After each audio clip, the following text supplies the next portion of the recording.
leyeron ustedes? ¿Qué indicaban también las guías en correlación al mismo? Y creo que nosotros lo habíamos mencionado respectivamente antes.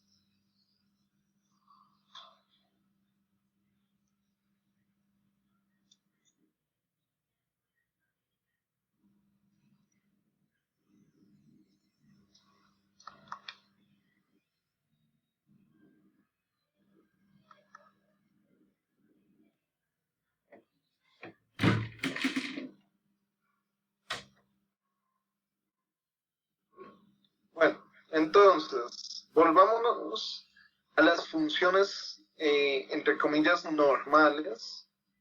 Esto no es normal. De esa integración entre el corazón y el pulmón. ¿Cómo funcionan? ¿Para qué leyes físicas se establece que llegan a funcionar?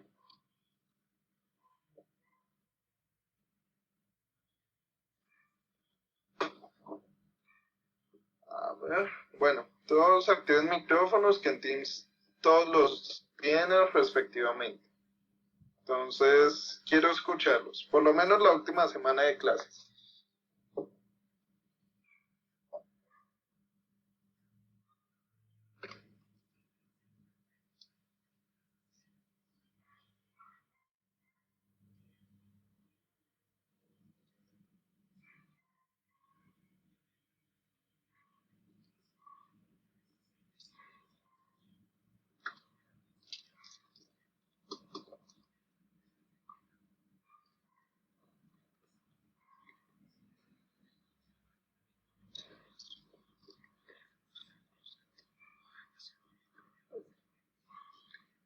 Bueno, entonces tocó dedocráticamente.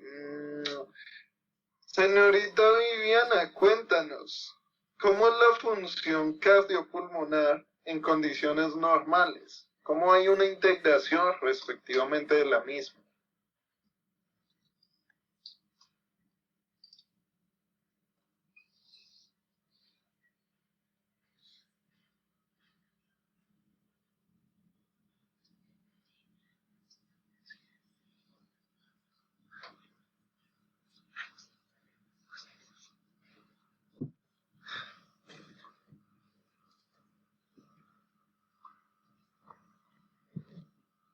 Bueno, jóvenes, eso es tema que ya habíamos visto. La idea es que ustedes hicieran, obviamente, algo para recordar, porque es lo que más les voy a preguntar en cuanto a parcial práctico, pero bueno, yo continúo el tema. Entonces, en EPOC, ¿qué vamos a tener durante la ejecución del EPOC? Vamos a tener una alteración a nivel parenquimatoso, secundario a la alteración alveolar respectivamente en función a los diversos nitrogenados y partículas como tal que suelen tener respectivamente los cigarrillos y que nos van a inducir una alteración directamente pulmonar o una fibrosis de sus tejidos, que se caracteriza principalmente por las alteraciones en las capacidades de expiración puntualmente del paciente. ¿Qué quiere decir esto? Que el aire va a permanecer acumulado en los pulmones, su ingreso se facilita, pero su egreso no es constante, por lo cual vamos a describir fenómenos de hiperinsuflación dinámica.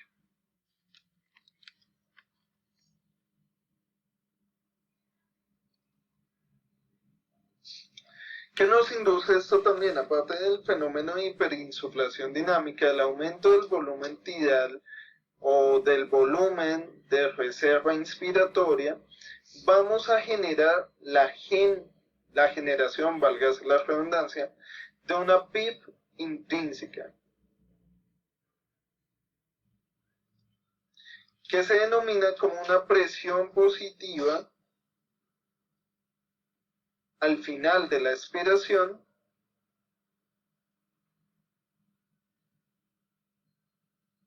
patológica. Cuando hablábamos de los contextos y de los parámetros para poder denominar claramente a un paciente con EPOC, hablábamos de las cuantificaciones o de las estratificaciones según GOL. Asimismo, veíamos la importancia de hacer un análisis cuantitativo y obviamente cualitativo de exámenes como la espirometría en cuanto a su componente gráfico como a su componente netamente teórico, por así mencionar. Bien, ¿dudas hasta ahí?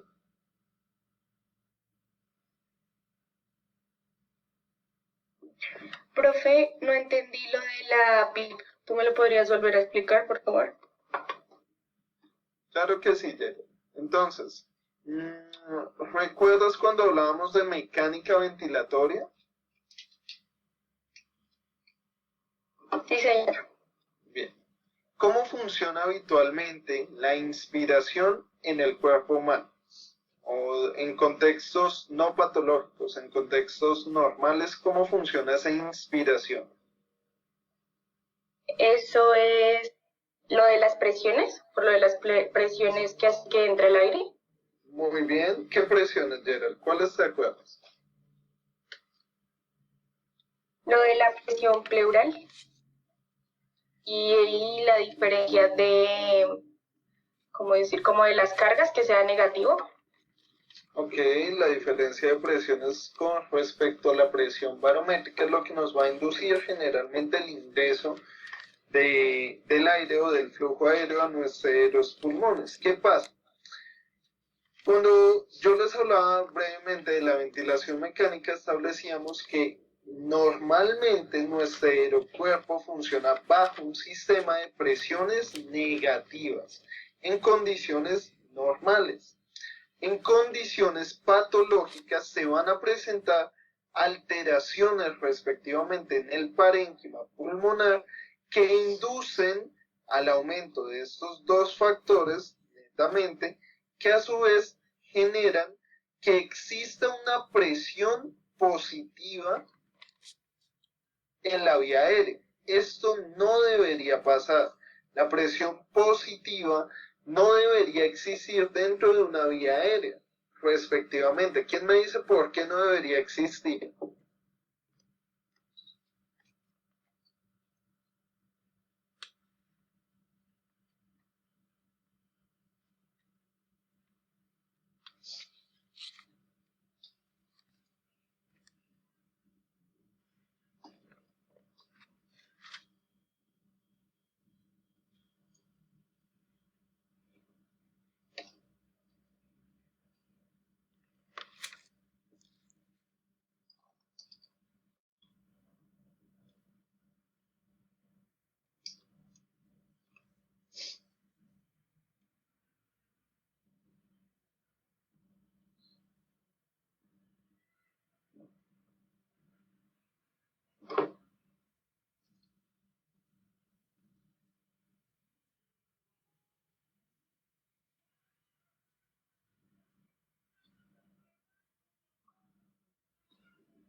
Profe, pues sería, si dentro del alvéolo hay una presión positiva, pues no va a hacer que se produzca como tal el ingreso del flujo de aire, lo que va a hacer que se aumente la tensión superficial y pues exista.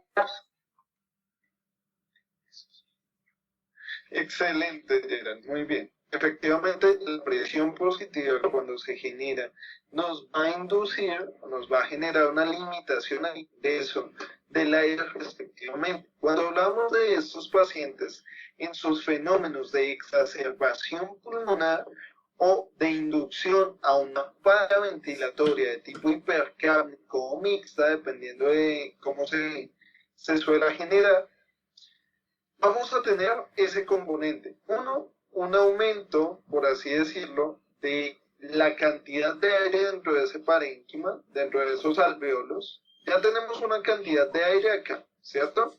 Que no puede salir por ningún motivo.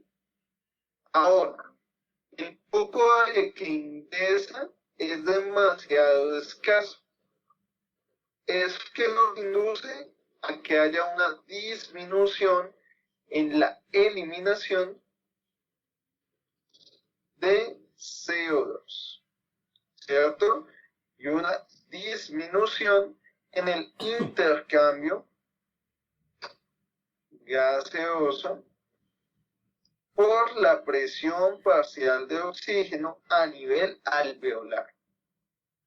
Cuando hablamos de las presiones parciales de oxígeno a nivel alveolar, en condiciones normales establecíamos que tendían a tener un valor oscilante de 60, 70, 80, que podía depender netamente de dónde se encontrara esa persona a nivel de la altura del mar. Esto va a influenciar directamente en la capacidad del paciente para poder generar un proceso de difusión activa en el cual ese oxígeno pase esa barrera alveolo-capilar y permita difundirse directamente con el plasma y la hemoglobina respectivamente. Ahora, cuando hablamos de la biomecánica o de las alteraciones mecánicas a nivel pulmonar que nos genera esta enfermedad, encontrábamos una alteración parenquimatosa que funcionaba a raíz de las alteraciones en el componente de elastanza pulmonar. Viviana, ¿cuál es la elastanza pulmonar?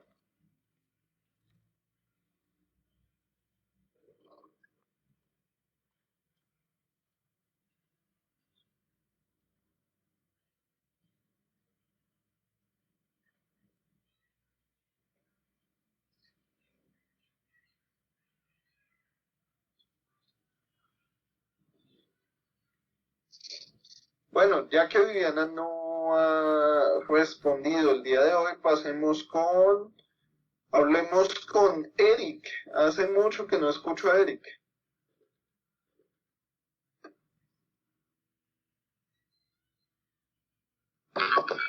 Profe, creo que a Eric no le sirve el micrófono en Teams. No me ha comentado. Bueno, dale tú. Pues, profe, en la estancia pulmonar, algo encontré que es como la variación de la presión y la variación de volumen en los pulmones durante el proceso de respiración. Bueno, y si es la variación de volumen por unidades de presión, ¿a qué corresponde el componente de distensibilidad, Sebastián? Tengan en cuenta, jóvenes, que esto es un aproximado de cómo va a ser el parcial práctico, ¿no? Pero pues ya quieren participar. Adelante, Sebastián, cuéntanos. ¿En qué difiere la elastanza entonces con respecto a la denominación respectivamente de la compliance o de la distensibilidad pulmonar?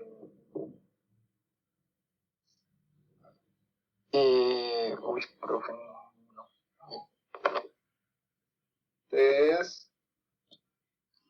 Profe, ¿me escuchas? Uy, Viviana, pero qué gusto. No, profe, es que mi internet es malo, entonces yo prender el micrófono. Entonces, no. Profe, o sea, pues no sé, yo en lo que leí era que esto era pues como una proteína que se produce, o sea, que se produce en el hígado y se libera en la sangre, pero es que no sé si estoy en lo correcto. Y pues desde lo que yo leí la vez pasada en un artículo decía que llegaba a los pulmones o sea, llegaba a los pulmones desde la sangre donde protegía el tejido pulmonar. Y pues de sufrir daños, especialmente por parte de otra proteína, entonces que esta pues era la estancia, ¿qué nos puedo decir? Por favor, mándame esa referencia porque en verdad no sé de qué me estás hablando. O sea, profe, es que yo lo leí, fue en un artículo pues como que hablaba, era de la... de los daques, que lo tengo escrito en una hoja. Bueno, bien chicos, tengan presente que yo les estoy hablando de las propiedades biomecánicas del pulmón.